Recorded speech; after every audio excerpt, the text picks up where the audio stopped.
Everyone, it's me, Kribas Khatiwada. So, आज चाहिँ हामी क्वान्टम फिजिक्सको बारेमा कुरा गर्छौँ. सो के हो यो quantum physics or quantum mechanics त्यो बुझ्नुभन्दा अगाडि चाहिँ पहिला सुरुमा हामी क्लासिकल वर्ल्ड भनेको के हो, क्लासिकल मेकानिक्स, क्लासिकल फिजिक्स के हो, कसरी क्लासिकल फिजिक्सले चाहिँ हाम्रो सर्टेन कुराहरू भनेन, कसरी चाहिँ क्लासिकल फिजिक्सको लिमिटेसनहरू थियो भन्ने कुरा चाहिँ हामी कुरा गर्छौँ. सो क्लासिकल फिजिक्स भन्दा तपाईँहरूले देखिरहनु भएको फिजिक्स भनौँ कसरी बल खेलिरहेको छ, त्यो बल यति भेलोसिटीले अगाडि गइरहेको छ अथवा एकजनाले क्रिकेट बल फ्यालिरहेको छ माथि आकाशमा भने चाहिँ त्यो कति टाइमसम्म माथि पुग्छ, कति टाइममा तल खस्छ, कति हाइटमा पुग्यो त्यो होइन भेलोसिटी लगाएर हामीले न्युटनको इक्वेसन अफ मोसन लगाएर गर्न सक्छौँ. न्युटनको थर्ड लबाट हाम्रो क्लासिकल फिजिक्सको आदि फिजिक्स त सल्भ भइहाल्छ. तपाईँहरूले देखिरहनु भएको हावा चलिरहेको, अन्त पानी परिरहेको, हिउँ परिरहेको, खोला बगिरहेको, बत्ती बलिरहेको सबै कुराहरू चाहिँ क्लासिकल फिजिक्स हो. न्युटनले सबै कुरा मोसनको लागि न्युटन हुनुहुन्थ्यो भने इलेक्ट्रिसिटीको लागि म्याक्सवेल इक्वेसन थियो होइन. त इलेक्ट्रिसिटी, म्याग्नेटिजम तमाम चिजहरू थियो जसले चाहिँ हामीलाई हाउ क्लासिकल वर्ल्ड वर्क भन्ने कुराहरू भन्थ्यो. क्लासिकल फिजिक्सको लिमिटेसनहरू हाम्रो लाइटको ड्युअल नेचरको छ भन्ने कुरा थाहा भयो बिस्तारै. पार्टिकल यदि सी भेलोसिटीमा एक्सिलेट गर्यो भने 3 × 10⁸ मिटर पर सेकेन्डमा पार्टिकल एक्सिलेट गर्यो भने पनि हामीसँग के हुन्छ भन्ने आइडिया थिएन. रफ आइडिया थियो बट एक्ज्याक्टली के हुन्छ, के हुनुपर्ने हो भन्ने कुरा थिएन. अनि हामीले सानो सानो पार्टिकल्सहरूको बिहेभियर अलिकति क्लासिकल तरिकाले भइरहेको थिएन.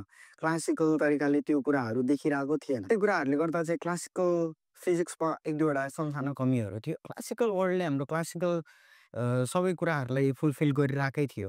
रकेट उडाउनु पऱ्यो भने, मुनमा पुग्नु पऱ्यो भने सबै कुराहरू क्लासिकल वर्ल्डले नै फुलफिल गरिरहेको थियो. तर जब हामीले ब्ल्याक बडीलाई अब्जर्भ गऱ्यौँ, एउटा ब्ल्याक बडी रेडिएसनलाई अब्जर्भ गऱ्यौँ, तब त्यहाँ पनि अलिकति हामीले सोचेको जस्तो रिजल्ट पाएनौँ अथवा अलिकति भ्यारी रिजल्ट पायौँ होइन, अलिक फरक कुराहरू पायौँ. सो क्लासिकल फिजिक्समा चाहिँ सबै कुराहरू डिटर्मिनिस्टिक हुन्छ. क्लासिकल वर्ल्डमा तपाईँले एउटा सिक्कालाई यसरी माथि फाल्नुभयो अनि तपाईँले त्यसलाई यसरी हातमा राख्नुभयो. सो हेड आयो कि टेल आयो भन्नुभयो भने कि हेड आउनु सक्छ कि टेल आउनु सक्छ. दुवै त एकैचोटि आइरहनु सक्दैन. सुपर पोजिसनमा त हुन सक्दैन. तर क्वान्टम फिजिक्समा सुपर पोजिसनको कुरा आयो. सो क्लासिकल फिजिक्सले चाहिँ ब्ल्याक बडी रेडिएसनलाई राम्रोसँग डिस्क्राइब गर्न सकेन. सो क्वान्टम मेकानिक्स सबभन्दा अगाडि क्वान्टम मेकानिक्सको सुरुवात भएको चाहिँ ब्ल्याक बडी रेडिएसनको स्टडीबाट. ब्ल्याक बडी रेडिएसन क्लासिकल फिजिक्सले पनि गर्छ, क्वान्टम फिजिक्सले पनि गर्छ, दुइटैले डिस्क्राइब गर्छ. फर्स्टको phase black body radiation classical फिजिक्सले गरेको थियो अनि त्यसको लिमिटेसनहरूलाई चाहिँ क्वान्टम फिजिक्सले गर्यो. सो यो चाहिँ सबै 1900 एडीमा भएको हो. 1900 एडीदेखि 1930सम्ममा चाहिँ यस्तो धेरै रेभोल्युसन आयो नि क्वान्टम फिजिक्समा. त्यो चाहिँ कुरै छोडिदिनु. यति साइन्टिस्टहरूले आफ्नो टाइम, आफ्नो वर्क इन्भेस्ट गर्नुभयो कि क्वान्टम फिजिक्समा. यति चाँडो रेभोल्युसन भयो कि मेबी फिजिक्सको अथवा साइन्सको दुनियाँमा 30 वर्षमा यति धेरै हाई रेभोल्युसन पाउने, यति धेरै साइन्टिस्टहरूले एउटै फिल्डमा काम गर्ने भनेको चाहिँ यही फेज होला. किनकि तपाईँहरूले यहाँ देख्नुहुन्छ टन्नै साइन्टिस्टहरू, हरेक साइन्टिस्टहरूको नाम फरक छ. यहाँदेखि तलसम्म हेर्नुभयो भने सबै साइन्टिस्टहरूको एकजना साइन्टिस्टहरूले आफ्नो कन्ट्रिब्युट दिनुभएको छ.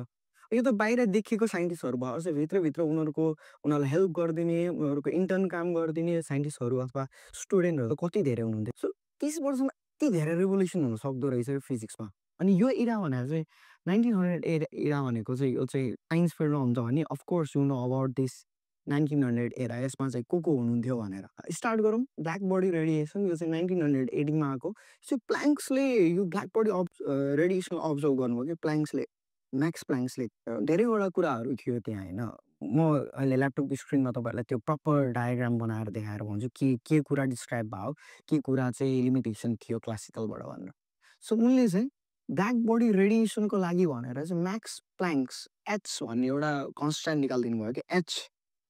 What if energy is quantize अथवा चाहिँ वाट इफ इनर्जी चाहिँ कन्टिन्युस छैन, डिस्क्रिट प्याटर्नमा छ. भन्नाले हामीले लाइट आइरहेको छ, हामी के सोच्थ्यौँ भने क्लासिकल फिजिक्सले चाहिँ इनर्जी इज कन्टिन्युस भनेर सोच्थेँ. कन्टिन्युस छ इनर्जी भनेर. तर वाट इफ म्याक्सले वाट इफ भन्ने कुरा गर्यो. What if energy is quantize भनेको इनर्जी चाहिँ चङ्कमा छ होइन, इनर्जी चाहिँ डिस्क्रिट फर्ममा छ वाट इफ भन्दै. सो म्याक्स प्लाङ्क्सले इक्वल्स टु एचएफ भन्ने निकालिसकेपछि चाहिँ energy is directly proportional to frequency, this is constant भन्ने कुरा आयो. यो चाहिँ 1980 मा आएको कुरा हो। सो यति कुरा भइसकेपछि त्यसको 5 वर्षपछि आइन्स्टाइनले फोटो इलेक्ट्रिक इफेक्ट भन्ने निकालिदिनु भयो, जहाँबाट चाहिँ आइन्स्टाइनले नोबेल प्राइज पाउनु भएको थियो। Nobel prize E equals to MC square हामीलाई सुन्दाखेरि क्या दामी लाग्छ, E equals to MC square, तर त्यसबाट नोबेल प्राइज पाउनु भएन।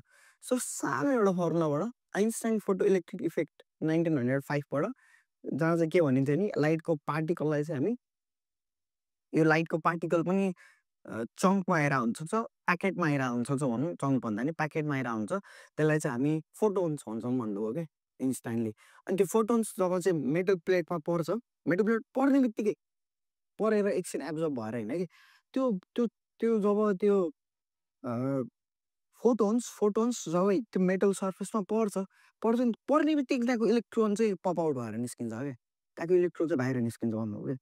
अनि कसरी भन्ने कुराहरू आयो होइन, केले गर्दा त्यस्तो भइरहेको छ होइन, लाइटको नेचर के हो, ड्युअल नेचर के हो, पार्टिकल हो कि वेभ हो कि लाइट, पहिला त वेभ भन्नु पर्थ्यो, त्यहाँबाट आएर ठोक्किसी किन पार्टिकल हो कि वेभ, के हो त light actually, dual nature of लाइटको कुरा आयो, यहाँबाट आइन्स्टाइनले नोबेल प्राइज पाउनु भयो। सो यो सबै कुराहरू भइसकेपछि चाहिँ वर्ल्ड क्वान्टम थ्योरी 1905 टु 1925, यदि यो नभएको भए चाहिँ आजको वर्ल्ड, आजको हामीले हेरिरहेको केही कुरा नै हुँदैन थियो, सुपर कन्डक्टर, सेमी कन्डक्टर केही पनि हुँदैन थियो यदि यो सबै नभएको भए, अझै यहाँ नभएको भए। So Rutherford nuclear model, Rutherford भन्ने साइन्टिस्टले चाहिँ एउटा चाहिँ एक्सपेरिमेन्ट गर्नुभएको थियो। म सबै कुरा डिस्क्राइब गर्छु, प्रपर वेमा डिस्क्राइब गर्छु, आज हाम्रो इन्ट्रोडक्सन भिडियो भएर सर र मैले भनिदिइरहेको मात्रै हो। सो रदरफोर्ड न्युक्लियर मोडलमा चाहिँ के भएको थियो भने, एउटा अल्फा पार्टिकलले चाहिँ एउटा गोल्ड स्लिटमा चाहिँ हिट गराएको थियो कि, अल्फा पार्टिकल गोल्ड स्लिटमा हिट गराएको थियो। अनि हिट गराउँदाखेरि चाहिँ त्यो अल्फा पार्टिकलले जब त्यो गोल्ड स्लिटमा हिट गरायो नि, म्याक्सिमम् अल्फा पार्टिकल्सहरू चाहिँ रिफ्लेक्ट भइरहेको थियो क्या, अनि कुनै चाहिँ पेनिट्रेट भएर स्क्रिनमा देखिरहेको थियो, कुनै चाहिँ पेनिट्रेट भएर स्क्रिनमा देखेको, तर म्याक्सिमम् के भइरहेको थियो, ब्याक भइरहेको थियो। अनि किन यस्तो भयो भन्ने कुरामा चाहिँ रदरफोर्डले के भन्नुभयो भने, त्यो एटमभित्र चाहिँ इलेक्ट्रोन चाहिँ पहिल्यै इन्भेन्ट भइसकेको थियो, जे थोम्सन्सले इलेक्ट्रोन भन्ने इन्भेन्ट गरिसक्नु भएको थियो। सो रदरफोर्डले चाहिँ के भन्नु भने, त्यो बिचमा चाहिँ केही चिज छ, डेन्स पार्टिकल, जसले चाहिँ अल्फा पार्टिकललाई रिफ्लेक्ट गरिरहेको छ, पास गरिरहेको छ नि, त्यहाँबाट एउटा डेन्स कोर केही छ त्यहाँ भन्ने कुरा भयो कि। त्यसलाई चाहिँ के भन्नुभयो भने रदरफोर्डले, त्यहाँभित्र एउटा न्युक्लियस हुनसक्छ होइन, त्यहाँभित्र एउटा न्युक्लियस हुनसक्छ जुन चाहिँ हाइली डेन्स छ भन्नुभयो कि, ठिक छ। त्यहाँभित्र चाहिँ एउटा पोजिटिभ पार्टिकल हुनसक्छ, पोजिटिभ केही कुरा हुनसक्छ जुन चाहिँ हाइली डेन्स छ भन्ने कुरा हो। अनि एज वी अल नो यहाँ पोजिटिभ भएपछि इलेक्ट्रोन त यहाँ माथि रिभल्भ गरिरहेको हुन्छ यसरी, अनि यो पोजिटिभ र नेगेटिभ त एट्र्याक्ट गर्छन्, दुईजना आपसमा एट्र्याक्ट गर्छन्, अनि यो इनर्जी यसरी घुम्दै, इलेक्ट्रोन घुम्दै घुम्दै घुम्दै घुम्दै घुम्दै आएर किन यहाँ ठोक्केन भन्ने क्वेसन आयो क्या। यदि बिचमा पोजिटिभ छ र इलेक्ट्रोन नेगेटिभ हो भने किन त्यो दुईटा चाहिँ ठोक्केन भन्ने कुरा आयो क्या। रदरफोर्डले यो केही कुरा यसको डिस्क्राइब गर्नु सक्नु भएन, हुन्छ बिचमा पोजिटिभ चार्ज छ भन्ने कुरा त भयो, ठिक छ, साइन्टिस्टहरूले माने छ ल ठिक छ, तर किन त्यो इलेक्ट्रोन चाहिँ घुम्दै घुम्दै घुम्दै आएर पोजिटिभमा आएर कोल्याप्स भएन, किनकि electron is a negative charge and बिचमा पोजिटिभ चार्ज छ भनेपछि त्यो दुइटा त एट्र्याक्ट हुनु पऱ्यो। अफकोर्स इलेक्ट्रोस्ट्याटिक्स भन्दाखेरि चाहिँ रदरफोर्डले 1911 मा भन्न सक्नु भएन, निल बोर मोडल 1913 मा आयो। यो बोर भन्ने साइन्टिस्ट चाहिँ he is a great scientist, अनि उसले चाहिँ अफकोर्स यहाँ भएको सबै साइन्टिस्टहरू ग्रेट हुनुहुन्छ, बट बोर मोडलले चाहिँ के भन्यो भने, इलेक्ट्रोन त्यसरी proton positive charge negative charge छ भने इलेक्ट्रोन चाहिँ त्यसरी आएर भ्यानिस हुँदैन, तर इलेक्ट्रोन आफ्नो एउटा अर्बिटमा मात्रै घुम्छ। के अरे मैले के भने, इलेक्ट्रोन पोजिटिभ छ, यहाँ न्युक्लियस छ, अनि इलेक्ट्रोन यहाँ छ भने चाहिँ अर्को पनि त एउटा अर्बिट हुनसक्छ। यो इलेक्ट्रोन चाहिँ आफ्नो अर्बिटमा मात्रै घुम्छ, कहीँ जाँदैन, त्यो आफ्नै अर्बिटमा मात्रै घुम्छ। जस्तो कि हाम्रो सनमा हामी अर्थ आफ्नो अर्बिटमा घुम्छ नि, कहीँ जान्छ त, जाँदैन। हालाकि अर्थमा पनि साइन्टिफिकल फोर्स र सेन्टिपिटल फोर्स लागिरहेको छ होइन, सनले आफूतिर अर्थलाई तानिरहेको छ, तर अर्थले अगाडि फोर्स लगाइरहेको भएर त्यसको रेजोनेन्समा अर्थ घुमिरहेको छ होइन, त्यो कुनै दिन गरौँला त्यसको चर्चा। अब यो किन यहाँ ठोकेन त भन्ने कुरा आयो। अनि बोर्सले चाहिँ बोर्स मोडलमा चाहिँ के भन्नुभयो भने इलेक्ट्रोनको आफ्नै एउटा अर्बिट हुन्छ, त्यो अर्बिट उसले छोड्दैन, आफ्नै एउटा सेल हुन्छ, त्यो सेल छोड्दैन। तर यदि कुनै पनि अर्को बाहिरबाट एक्सटर्नल एक्सटर्नल एक्सटर्नल एनर्जी लगायौँ भने चाहिँ यो के हुन्छ त, यो इलेक्ट्रोन यहाँ छ भने माथि आएर बस्न सक्छ। ठिक छ? म यो हाइड्रोजन एटम पढाउँदाखेरि बकाइदा बकाइदा भन्न सिकाउँछु। यसमा हाइड्रोजनमा -13.06 eV हुन्छ, जहाँ चाहिँ हामी इलेक्ट्रोनको वर्ल्डलाई इभीमा मेजर गर्छौँ होइन। -13.60 eV फर्स्ट अर्बिटमा, त्यसरी घट्दै घट्दै जान्छ। यो सबै कुरा म हाइड्रोजन एटममा भन्छु। तर बोर्ड्सले भन्न खोज्नु भएको चाहिँ यति नै थियो कि इलेक्ट्रोन चाहिँ यसरी अर्बिट गर्छ होइन। बोर्ड्सको अरू पनि थियो, हाइड्रोजन एटममा धेरैवटा कुराहरू थियो, तर हाइड्रोजन एटममा बोर्ड्सले अलिकति राम्रोसँग डिस्क्राइब गर्न सक्नु भएन होइन। अनि त्यसपछि समरफिल्ड मोडल आयो, जहाँ चाहिँ बोर्ड्सकै लिमिटेसन समरफिल्डले चाहिँ भ्यालिड गर्नुभयो। यसमा खासै त्यस्तो धेरै कुराहरू केही छैन, इलिप्टिकल फर्ममा घुम्छ भनेर। जस्तो यहाँ सर्कुलर फर्ममा घुम्छ भनेपछि समरफिल्डले चाहिँ वाट इफ यो इलिप्टिकल फर्ममा घुमेको भए, इलिप्टिकल जस्तै कि क्यापलरले पहिला भन्नुहुन्थ्यो नि यो के अरे इलिप्टिकल फर्ममा घुम्छ अर्थ भन्दा, पछि न्युटनले चाहिँ फेरि सर्कलमै फर्मुला निकाल्दै भयो होइन। Kepler also right and Newton also right होइन त्यो कुरामा। सो ओल्ड क्वान्टम थ्योरी सक्यो, अब आयो मोडर्न क्वान्टम थ्योरी। 1923 देखि 1932 सम्ममा चाहिँ यो भएको थियो होइन मोडर्न। अब त्यसपछि त अहिले हामी चलिरहेको एजसम्म नै भइरहेको छ होइन। सो यहाँ मेन कोर क्वान्टम फिजिक्स, जहाँ चाहिँ एक्चुअली क्वान्टम फिजिक्स के हो, actually quantum physics how quantum reality work, quantum फिजिक्समा कसरी काम हुन्छ भन्ने कुरा चाहिँ यहाँबाट डिस्क्राइब। यति पाँचवटा मेन मेजर फन्डामेन्टल थ्योरिजहरू हो क्या। हुन त माथिको नि फन्डामेन्टल थ्योरी हो, यो पनि हो यो पनि हो, सबै कुरा सबै नभएको भए यो हुँदैन थियो। तर मेन पार्ट चाहिँ यो हो क्या। हेरौँ है, मोडर्न क्वान्टम थ्योरीमा चाहिँ के भएको थियो नि, लुइस डी ब्रोग्लीले चाहिँ यो एउटा फर्मुला दिनुभएको थियो। यसबाट चाहिँ हामीले पार्टिकल र वेभलाई एकै ठाउँमा ल्याएर हेर्न थाल्यौँ कि। सो डी ब्रोग्ली भन्ने साइन्टिस्टले चाहिँ के दिनुभयो भने पार्टिकल पनि हो वेभ पनि हो। जस्तो कि ल्याम्डा भनेको के हो, वेभ हो। वेभको ल्याम्डा भनेको हामीले वेभमा युज गर्छौँ होइन त, ल्याम्डा भनेर यसरी। अनि पी भनेको के हो, पी भने मोमेन्टम। सो मोमेन्टम भनेको के हो, P equals to momentum equals to M into V. Mass भनेको त के हो, वेभको त मास हुँदैन नि, पार्टिकलको पो मास हुन्छ त। So mass is a particle, अनि भी भनेर त भेलोसिटी अफ पार्टिकल। सो हेर्नु त, पार्टिकल र वेभको कुरा आयो। अनि एच भन्ने त म्याक्स प्लाङ्क्सले दिनुभएको एच होइन। यो बारेमा हामी एकदम डिटेलमा रिसर्च गर्छौँ, तर अहिले चाहिँ मैले सर मात्रै भनिरहेको छु। सो लुइस डी ब्रोग्लीले चाहिँ यो कुरा निकाल्नु भयो, यो फर्मुला निकाल्नु हो। त्यसपछि हाइजेनबर्ग म्याट्रिक्स भन्ने आयो, जहाँ चाहिँ हाइजेनबर्गले म्याट्रिक्स फर्मको कुराहरू ल्याउनु भयो अलिअलि। सो सोडिङ्गर वेभ इक्वेसन, यो चाहिँ सोडिङ्गर क्याट भन्ने सुन्नुभएको होला तपाईँहरूले। सोडिङ्गर वेभ इक्वेसन फेमस इक्वेसन हो, यो फेमस इक्वेसन हो।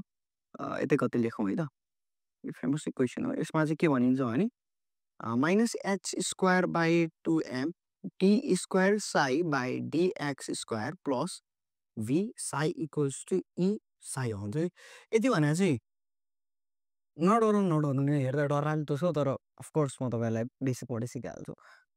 यो यति कुरा भनेको चाहिँ काइनेटिक इनर्जी हो, अनि यो भनेको चाहिँ पोटेन्सियल इनर्जी हो, अनि यो भनेको चाहिँ टोटल इनर्जी हो है। Kinetic energy, potential energy, total energy in terms of quantum physics of single particle है। वेभ इक्वेसनले चाहिँ सिङ्गल पार्टिकलको बारेमा कुरा गर्छन् नि। सो बोर्ड्सको प्रोबेबिलिटी इन्टरप्रिटेसन। सो सोडिङ्गरले यो भनिसकेपछि बोर्ड्सले के भन्नुभयो भने यतिखेरसम्म सुपरपोजिसनको कुराहरू आइसकेको थियो, superposition of eigen value, superposition of wave फङ्सनको कुरा आइसकेको थियो। सुपरपोजिसन भनेको कुनै पनि पार्टिकल एउटा एरियामा हेऱ्यौँ भने जहाँ पनि हुनसक्यो। यो बोर्डभरि एउटा पार्टिकल यहाँ हुनसक्यो, तर मैले यसलाई मेजर गरेको छैन अहिले। मैले हेरेको छ, यसलाई हेरेको छैन, तपाईँले त हेर्नु भएको छ यो डटलाई, मैले हेरेको छैन। अनि चाहिँ मैले नहेर्दाखेरि जहाँ पनि हुन पाएँ क्या, यो पार्टिकल जहाँ पनि हुन पाएँ, यहाँ पनि हुन पाएँ, यहाँ पनि हुन पाएँ। सुपरपोजिसन स्टेटमा छ, सबै ठाउँमा छ भन्दा नि भयो, कुनै ठाउँमा छ भन्दा नि भयो, सुपरपोजिसनमा छ। मैले जब यसलाई अब्जर्भ गरेँ, अब यो यहाँ देख्यो नि, अरू ठाउँमा भएको सबै वेभ फङ्सनहरू चाहिँ कोल्याप्स भएर यहाँ देखियो कि। यो हेर्दाखेरि अहिले मैले भन्दाखेरि चाहिँ यो तपाईँले डट भन्नु बुझिरहनु भएको छ, के भन्नु खोजेँ होला भनेर।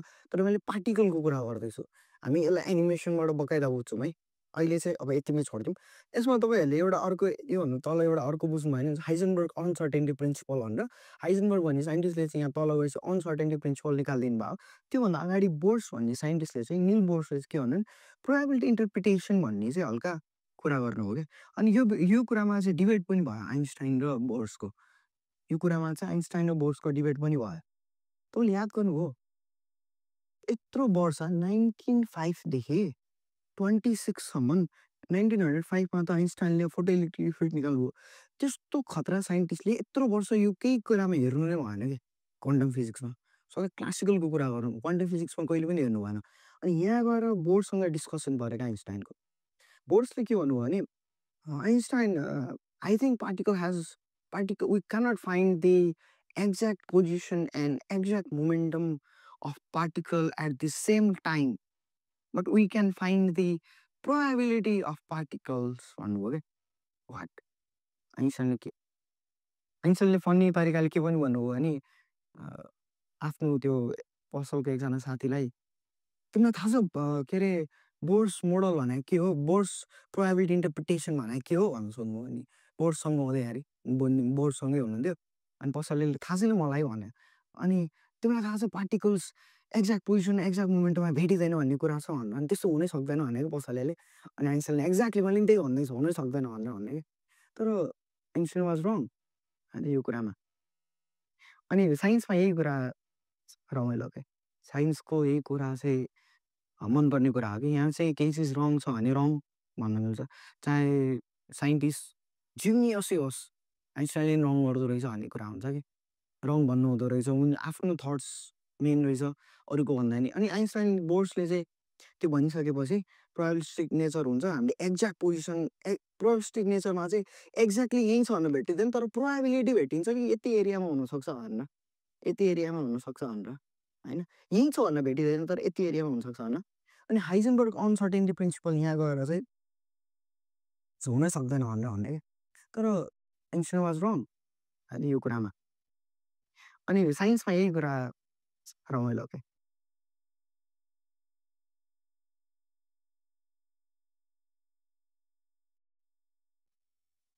पसलको एकजना साथीलाई तिमीलाई थाहा छ के अरे बोर्स मोडल भनेको के हो, बोर्स प्रोबेबिलिटी इन्टरप्रिटेसन भनेको के हो भनेर सोध्नुभयो। बोर्डसँग हुँदाखेरि बोर्डसँगै हुनुहुन्थ्यो। अनि पसलले थाहा छैन मलाई भन्यो। अनि तिमीलाई थाहा छ पार्टिकल्स एक्ज्याक्ट पोजिसन एक्ज्याक्ट मोमेन्टमा भेटिँदैन भन्ने कुरा छ भनेर। अनि त्यस्तो हुनै सक्दैन भनेको पसलले। अनि आइन्स्टाइनले एक्ज्याक्टली मैले पनि त्यही भन्दैछु हुनै सक्दैन भनेर भन्ने कि। तर आइन्स्टाइन वाज रङ अनि यो कुरामा। अनि साइन्समा यही कुरा रमाइलो क्या। साइन्सको यही कुरा चाहिँ मनपर्ने कुरा हो कि यहाँ चाहिँ केही चिज रङ छ भने रङ भन्न मिल्छ। चाहे साइन्टिस्ट जिनियसै होस्, आइन्स्टाइनले रङ गर्दो रहेछ भन्ने कुरा हुन्छ कि रङ भन्नु हुँदो रहेछ। उनी आफ्नो थट्स मेन रहेछ अरूको भन्दा नि। अनि आइन्स्टाइन बोर्ड्सले चाहिँ त्यो भनिसकेपछि प्रोबेबिलिस्टिक नेचर हुन्छ। हामीले एक्ज्याक्ट पोजिसन प्रोबेबिलिस्टिक नेचरमा चाहिँ एक्ज्याक्टली यहीँ छ भनेर भेटिँदैन, तर प्रोबेबिलिटी भेटिन्छ कि यति एरियामा हुनसक्छ भनेर, यति एरियामा हुनसक्छ भनेर होइन। यहीँ छ भनेर भेटिँदैन तर यति एरियामा हुनसक्छ भनेर। अनि हाइजेनबर्ग अनसर्टेनिटी प्रिन्सिपल यहाँ गएर चाहिँ उनले के भन्दैन भने कुनै पनि पार्टिकलको एक्ज्याक्ट पोइन्ट एक्ज्याक्ट त्यो त्यहाँ छ भन्ने थाहा पायो भने त्यसको भेलोसिटी थाहा नै हुँदैन। Momentum m into v momentum थाहा नै हुँदैन। अनि यदि त्यसको मोमेन्टम थाहा भयो भने भेलोसिटी थाहा भयो भने त्यो कहाँ छ भनेर एक्ज्याक्ट थाहा नै पाउँदैन। अनि यो थाहा पाउँदैन भने चाहिँ कसरी थाहा पाउँदैन फेरि भन्ने कुरा आउँछ। यो चाहिँ वेभ फङ्सन हामी हेर्छौँ, प्रोबेबिलिस्टिक नेचर हेर्छौँ क्या। प्रोबेबिलिटी भेटिन्छ कि भेटिँदैन भन्ने हेर्ने हो क्या एक्ज्याक्टली। त्यो पनि पोजिसनको प्रोबेबिलिटी कति छ, भेलोसिटीको प्रोबेबिलिटी कति छ। भेलोसिटीको प्रोबेबिलिटी हाई हुँदाखेरि पोजिसनको प्रोबेबिलिटी कम हुन्छ। अनि पोजिसनको प्रोबेबिलिटी कम बढी हुँदाखेरि भेलोसिटीको हाई हुन्छ। त्यस्तो एउटा कम एउटा थोरै हुन्छ। सो त्यही भएर नभेट्यो भने यो हामीले भिजुअलाइज गरेर हेर्छौँ। सबै क्वान्टम फिजिक्सको भिडियो हामी भिजुअलाइज गरेर हेर्छौँ ताकि हामीलाई सजिलो होस् बुझ्नलाई भनेर। अनि डिराक भन्ने लास्ट नम्बर डिराकले चाहिँ आफ्नो एउटा छुट्टै तरिका थियो डिराकको। यो सबै कुराहरूलाई हेर्ने नजरिया छुट्टै थियो। डिराक म्याट्रिक्स पनि भन्छौँ हामी। डिराकले चाहिँ यसरी कुनै पनि चिजलाई आफ्नै फर्ममा यसरी कुनै पनि एउटा सर्टेन सिम्बल्सहरू दिएर ल यसरी चाहिँ लेख, यसरी लेख्यो भने सजिलो हुन्छ भनेर चाहिँ उनले क्लासिकल क्वान्टम फिजिक्सकै अरू फर्मुलाहरूलाई चाहिँ यसरी चाहिँ भनिदिनु भयो।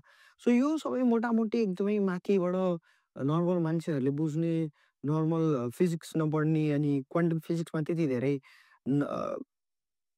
डिपली नहेर्ने साथीहरूको लागि चाहिँ यो सबै मैले भन्ने होइन, यो सबै कुराहरू चाहिँ एकदम बेसिक कुराहरू हो, जुन चाहिँ तपाईँहरूले याद भए राम्रो, याद नभए पनि यसले खासै असर गर्दैन। अब हामी भोलिबाट अथवा अर्को क्लासबाट चाहिँ हामी यहाँबाट स्टार्ट गर्छौँ। ब्याक बडी रेडिएसनबाट स्टार्ट गर्छौँ र हामी यहाँ यो सबै हेर्छौँ। रदरफोर्ड एक्सपेरिमेन्टमा के भएको थियो, हामी एनिमेसनमा हेर्छौँ। एनिमेसनमा पढ्छौँ कसरी भएको थियो, यहाँ के भएको थियो, यहाँ के भएको थियो। अनि के कुराहरू यसबाट चाहिँ के कुराहरूले गर्दा यहाँ हेल्प भएको थियो। डी ब्रोग्लीले के गरेको थियो, हाइजेनबर्ग म्याट्रिक्समा के भएको थियो। श्रोडिङ्गर वेभ इक्वेसनमा त हाम्रो लामो चर्चा नै हुन्छ होइन। यो श्रोडिङ्गर वेभ इक्वेसनमा त करिब हामीले हाम्रो आधी लेक्चर नै यसबाटै हाइड्रोजन एटमको बारेमा पढ्छौँ, सुपरपोजिसनको बारेमा पढ्छौँ होइन। अनि बिचमा यहाँ आउँछ तपाईँको पोस्टुलेट्स अफ क्वान्टम फिजिक्स भनेर होइन।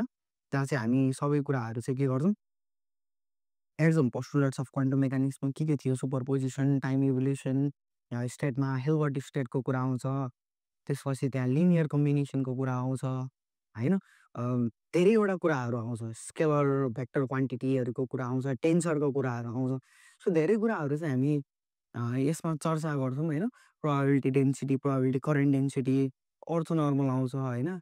बिस्तारै ओभरल्यापिङ इन्टिग्रल आउँछ, धेरैवटा कुराहरू आउँछ। म तपाईँलाई त्यो सबै यो सबै कुराहरू यो आउँछ भनेर तपाईँलाई तर्साउन चाहन्न।